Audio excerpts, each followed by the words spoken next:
আরেক ভণ্ড দেখলাম বলে যে নামাজ কার জন্য পড়বো, আল্লাহকে পাওয়ার জন্যই তো নামাজ পড়বো, আমি তো আল্লাহকে পাইয়ে গেছি, আমার আর নামাজ পড়ে লাভ কি? সুতরাং নামাজ এত গুরুত্বপূর্ণ একটি ইবাদত। মনে রাখবেন, কোনো ব্যক্তি যদি ইসলামের কোনো বিধানকে নিয়ে কটূক্তি করে অথবা ছোট করে দেখে অথবা বলে ইসলামের এই বিধানের কোনো প্রয়োজন নাই, সাথে সাথে ওই ব্যক্তির ইমান ভঙ্গ হয়ে যায়, ইমান নষ্ট হয়ে যায়। সুতরাং এই ধরনের কথা বললে বান্দার ইমান কিন্তু নষ্ট হয়ে যায়, নতুনভাবে কালেমা পড়ে আবার ইমান আনতে হবে।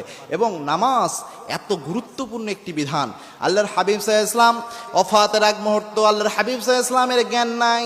বিশ্বনবী সাল্লাল্লাহু আলাইহি ওয়াসাল্লাম প্রায় সময় বেহুশ হয়, আবার জ্ঞান ফিরে আবার বেহুশ হয়।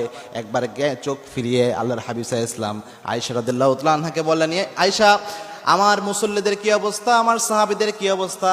আল্লাহর হাবিব সাল্লাল্লাহু আলাইহি ওয়াসাল্লামকে আয়েশা রাদিয়াল্লাহু তাআলা আনহা বললেন, দীর্ঘক্ষণ সাহাবীরা আপনার জন্য অপেক্ষা করলো, নামাজের আজান হয়ে গিয়েছে, তারা অপেক্ষা করছিল আপনি নামাজের ইমামতি করবেন, কিন্তু আপনি অসুস্থ, তাই আমার বাবার ইমামতিতে